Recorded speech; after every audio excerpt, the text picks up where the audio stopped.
Las fronteras y sus paradojas. En las sociedades occidentales hoy se presenta una paradoja política bastante clara. Por un lado, las encuestas de opinión sugieren que una parte significativa de la población mantiene una actitud favorable a regular la inmigración. El deseo de que la inmigración aumente es una postura minoritaria a nivel global, e incluso en regiones como Europa, la mayoría prefiere que se reduzca. Por otro lado, en los discursos políticos, mediáticos y académicos más influyentes, plantear la necesidad de un mayor control migratorio suele ser visto como algo moralmente sospechoso, cuando no directamente asociado a la xenofobia o al racismo. Pareciera existir así una marcada asimetría entre una opinión social bastante extendida y un clima discursivo que tiende a minimizar o deslegitimar las inquietudes políticas en torno a la inmigración. Ante este escenario, quien preste atención al debate público suele encontrarse con una disyuntiva incómoda. Desde los sectores de izquierda, la inmigración suele analizarse bajo un marco histórico-estructural.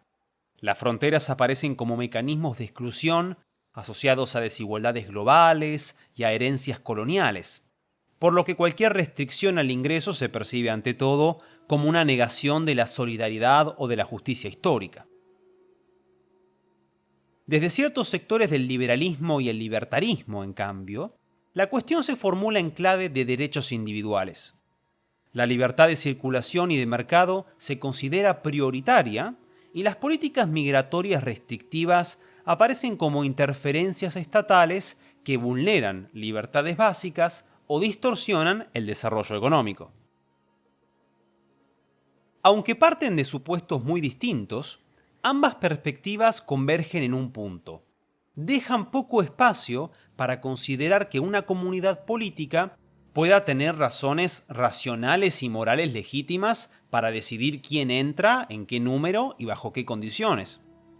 De este modo, también se refuerza la idea de que cualquier crítica a la inmigración está motivada por el miedo, el prejuicio o el odio. Este video discute precisamente esa cuestión. No pretende negar que las políticas migratorias puedan aplicarse de manera torpe, injusta o incluso cruel. La pregunta que guía este ensayo es más profunda. Si es moral e intelectualmente válido que una comunidad política regule quién puede incorporarse a ella, y si sostener límites e incluso reducciones en la inmigración puede ser, en principio, una postura razonable y defendible. Para abordar esta cuestión, recorreré el problema desde distintos planos. Primero, desde el liberalismo, luego, desde una mirada social y comunitaria atenta a los problemas de integración y pertenencia, y finalmente, desde una reflexión moral que permita establecer límites claros a ciertas críticas contra la inmigración. ¿Puede un liberal defender las fronteras? El debate de la inmigración entre liberales y libertarios no solo es polémico por el hecho de tensionar los principios de esta filosofía política, sino porque para muchos es una prueba de fuego para determinar quién es verdaderamente liberal. Por un lado, existe una postura maximalista que sostiene que la única posición coherente con el liberalismo es la de fronteras abiertas. Autores como Bryan Caplan y Michael Huemer argumentan que toda restricción estatal al ingreso y establecimiento de personas constituye una violación ilegítima de derechos individuales. Esta posición suele, además, reforzarse con un argumento utilitarista. El fin de las restricciones fronterizas aceleraría el desarrollo económico a nivel mundial. Por otro lado, existen liberales y libertarios que, aunque escépticos de las fronteras abiertas, tienden a desplazar el debate hacia otros planos.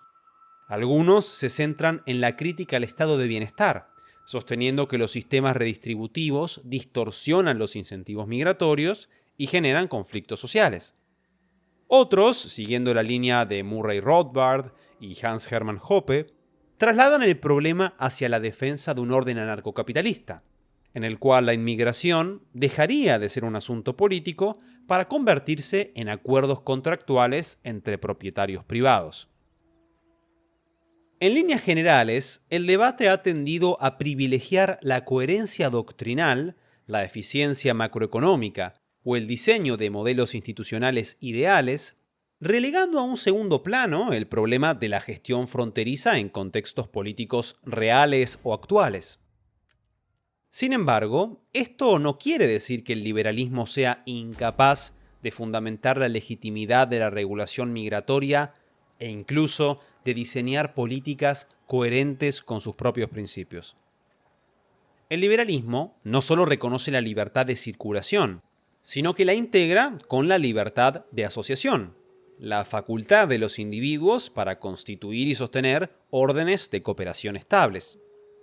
Pero toda asociación, para existir como tal, requiere algún criterio de acceso y de pertenencia.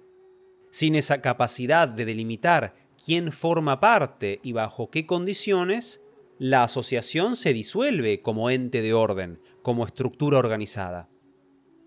Una comunidad política no es un mero espacio geográfico vacío, sino un entramado institucional de obligaciones recíprocas, un sistema que distribuye derechos, deberes, responsabilidades públicas y cargas fiscales entre sus miembros. La inmigración no debe entenderse únicamente como un desplazamiento físico, sino como la incorporación a un orden jurídico y social preexistente. Bajo esta premisa, la regulación migratoria puede constituir un mecanismo legítimo e incluso necesario en ciertos contextos para asegurar que dicha incorporación sea compatible con el marco institucional, normativo y social de la comunidad receptora. Frente a este argumento suele presentarse una objeción principal. El Estado no es una asociación voluntaria.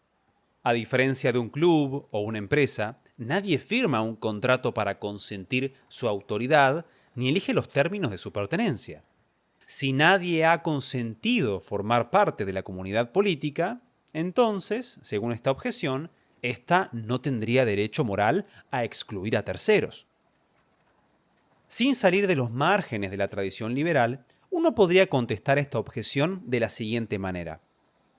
En primer lugar, esta crítica presupone una hipótesis extrema e innecesaria, que defender la libertad de asociación exige que toda forma de pertenencia social sea voluntaria en su origen.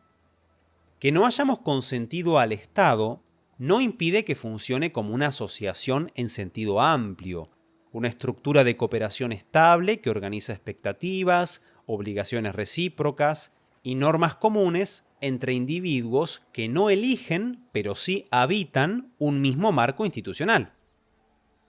La exigencia purista parte de una concepción del individuo como una unidad autónoma y presocial que primero existe en aislamiento y luego decide asociarse mediante vínculos contractuales.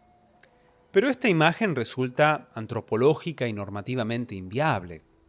Nadie consiente a su familia, a sus vecinos, su comunidad, el entramado institucional que las une ni la cultura que las moldea. Exigir consentimiento explícito como condición de legitimidad para toda pertenencia no solo haría imposible al Estado, sino que haría imposible la sociedad misma.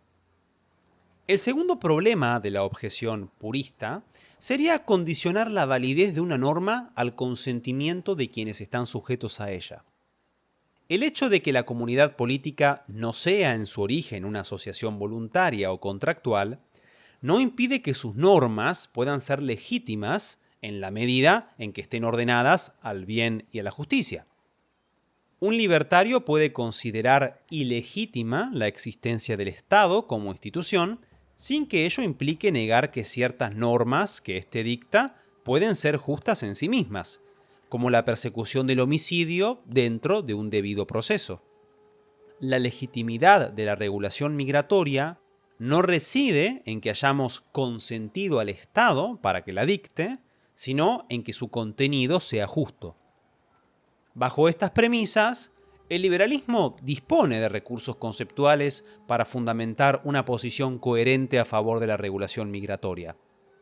Si el inmigrante no solo realiza un desplazamiento físico, sino que solicita acceso a un sistema de instituciones, derechos y obligaciones compartidas, los miembros de la comunidad política, en virtud de su libertad de asociación, tienen un derecho legítimo a regular los términos de esa incorporación.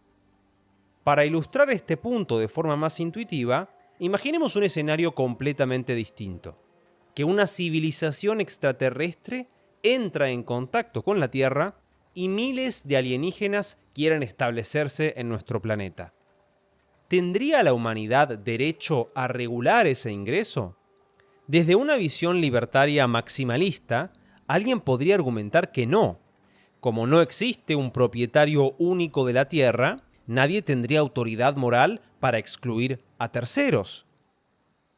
O también podría señalar que, dado que nadie consintió ser terrícola, ni firmó un pacto de representación planetaria, toda política de control sería arbitraria e ilegítima.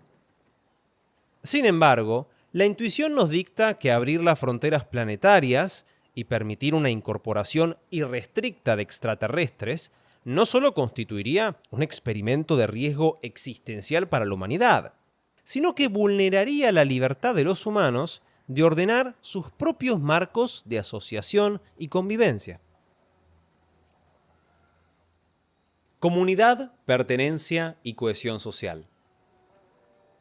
El liberalismo ofrece buenas herramientas para justificar la legitimidad de la regulación migratoria. Sin embargo, este enfoque deja abiertas preguntas fundamentales sobre la integración social, la cohesión comunitaria y las condiciones que hacen posible una convivencia estable en el tiempo. Analizar la inmigración exclusivamente desde la gramática liberal, centrada en los derechos individuales, la propiedad privada o la eficiencia del mercado, tiende a subestimar o minimizar la complejidad de lo social.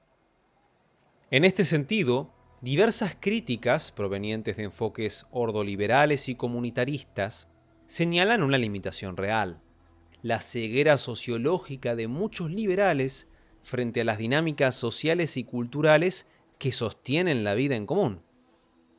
Para abordar esta cuestión, es necesario abandonar la imagen de la sociedad como un mero agregado de individuos autónomos que se asocian y disocian por simple voluntad.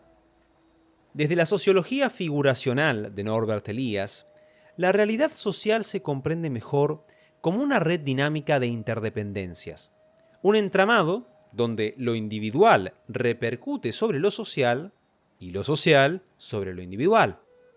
Se trata de una teoría, no la única, que busca superar la dicotomía rígida entre individuo y sociedad, enfatizando en el proceso de relaciones complejas e interdependientes que los unen. Aunque toda analogía tiene límites, yo lo tiendo a explicar didácticamente así. La sociedad funciona, en muchos sentidos, como un tejido biológico.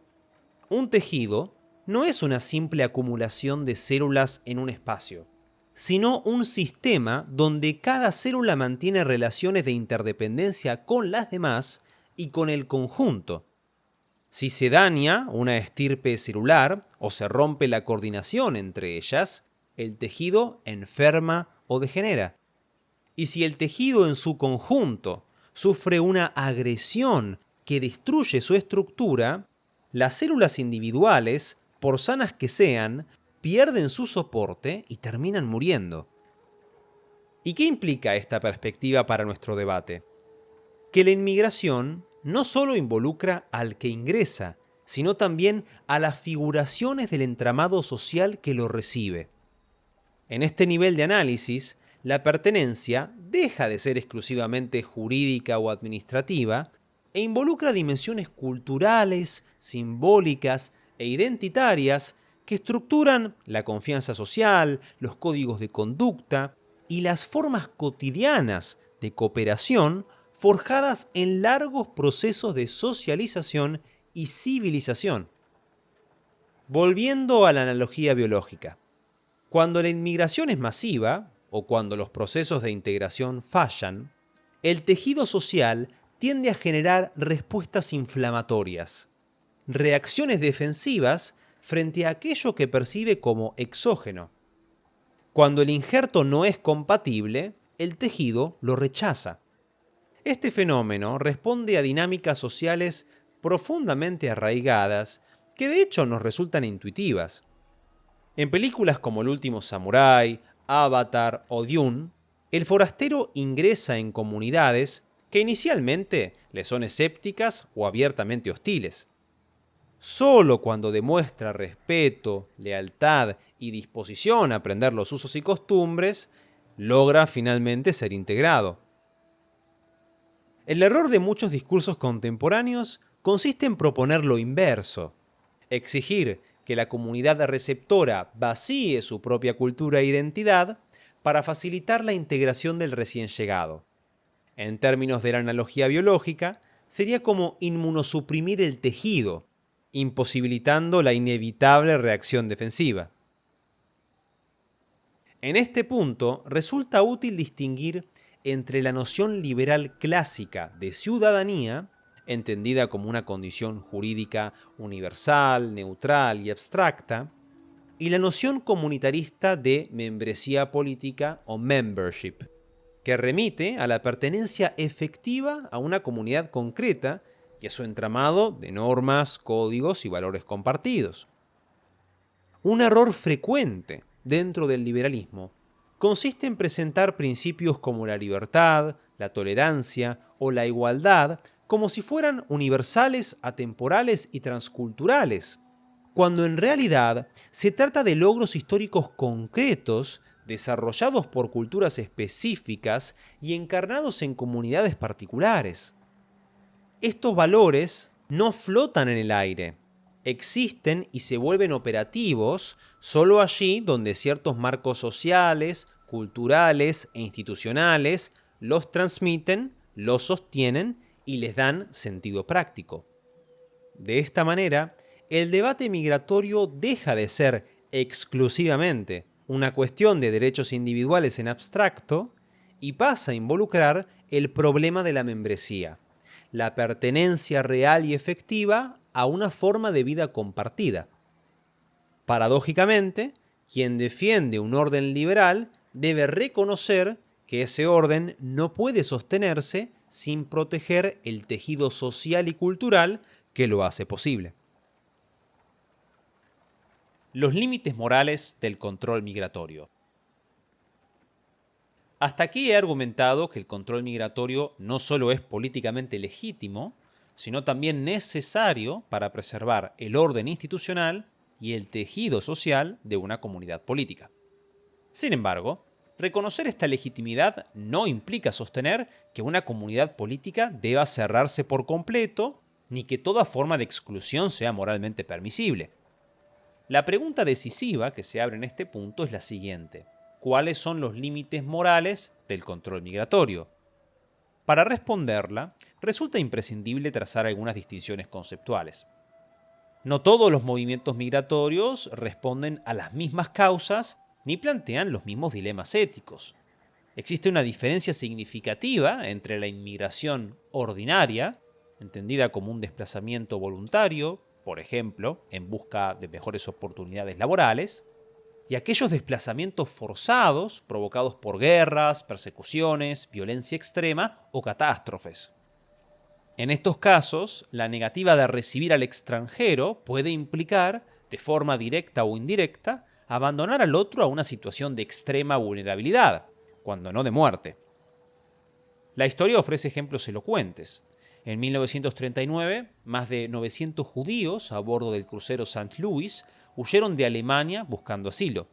Sin embargo, tras ser rechazados por Cuba, Estados Unidos y Canadá, se vieron obligados a regresar a Europa, donde muchos de ellos terminaron muriendo en campos de concentración. Estas situaciones ilustran una responsabilidad moral específica. Una comunidad política no puede desentenderse de las consecuencias éticas de cerrar sus fronteras, especialmente frente a quienes escapan de situaciones de gravedad extrema. Este tipo de escenarios, no obstante, constituyen la minoría de casos.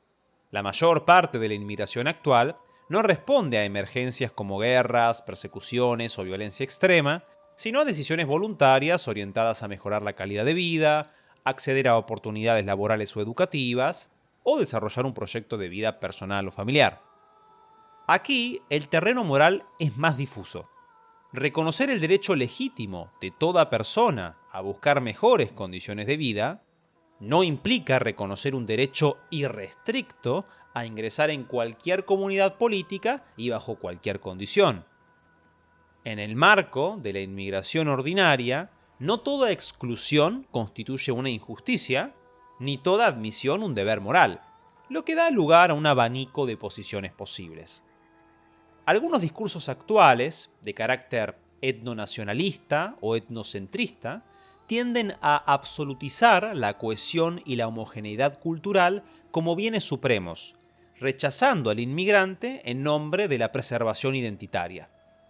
En sus versiones más duras, estas posturas pueden advocar por cerrar las fronteras al máximo, admitiendo únicamente a quienes encajen a priori en el molde étnico-cultural de la comunidad o representen una adición funcional o instrumental valiosa al país. Esta posición entra en tensión con la perspectiva cristiana, que si bien reconoce el valor de la identidad y la cohesión social, pone un énfasis irrenunciable en la dignidad humana, el amor al prójimo y el bien común como criterios que orientan la acción política. En este sentido, el cristianismo se sitúa como una mediación moral entre dos extremos: el indiferentismo liberal de las fronteras abiertas y el repliegue etnonacionalista de las fronteras cerradas. Así se pronuncia el Catecismo de la Iglesia Católica.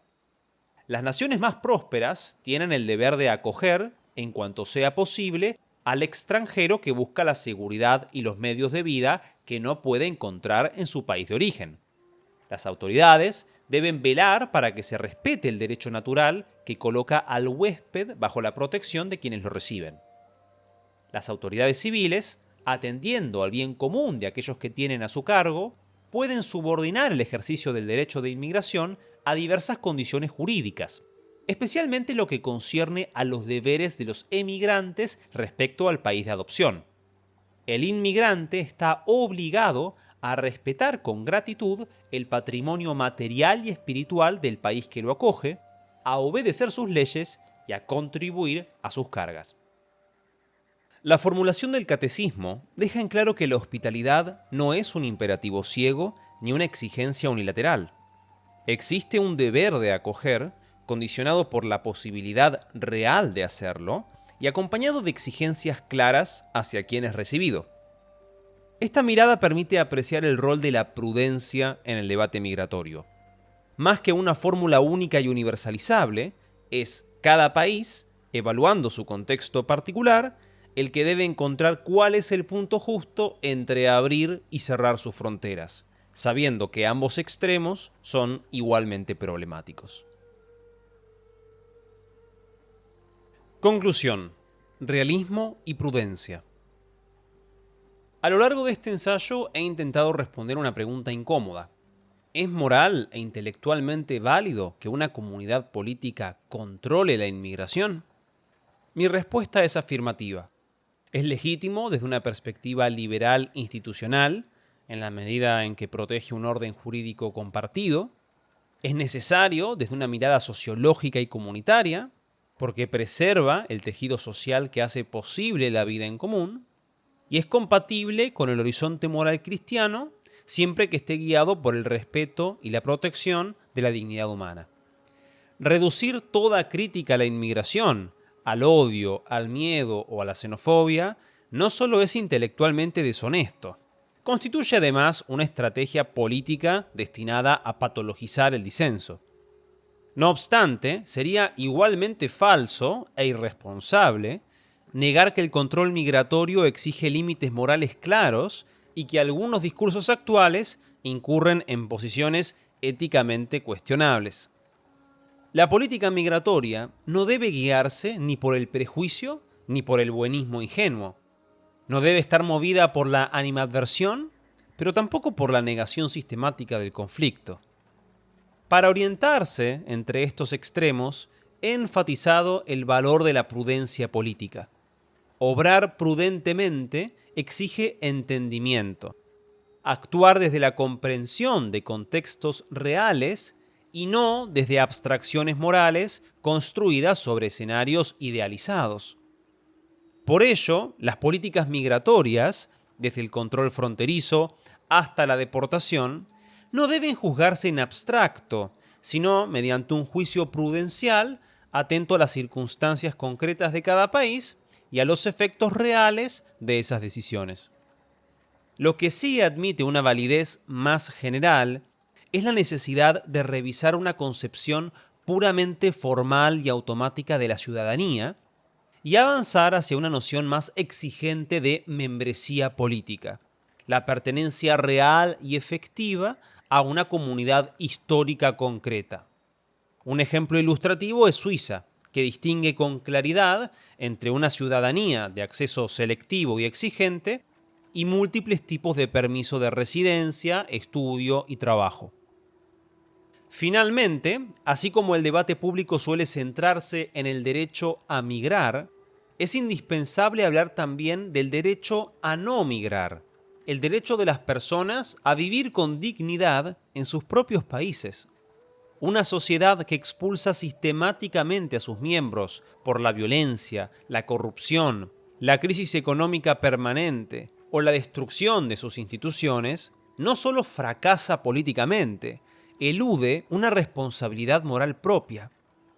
Por eso, la legitimidad del control migratorio exige un complemento necesario, el deber moral, un sano patriotismo, de cuidar la comunidad política en sus dimensiones institucionales, sociales y culturales. Solo así se evita que la política se degrade en un éxodo permanente, emigrar por la destrucción de un país, reproducir esa destrucción en el país receptor y verse forzado, una vez más, a emigrar.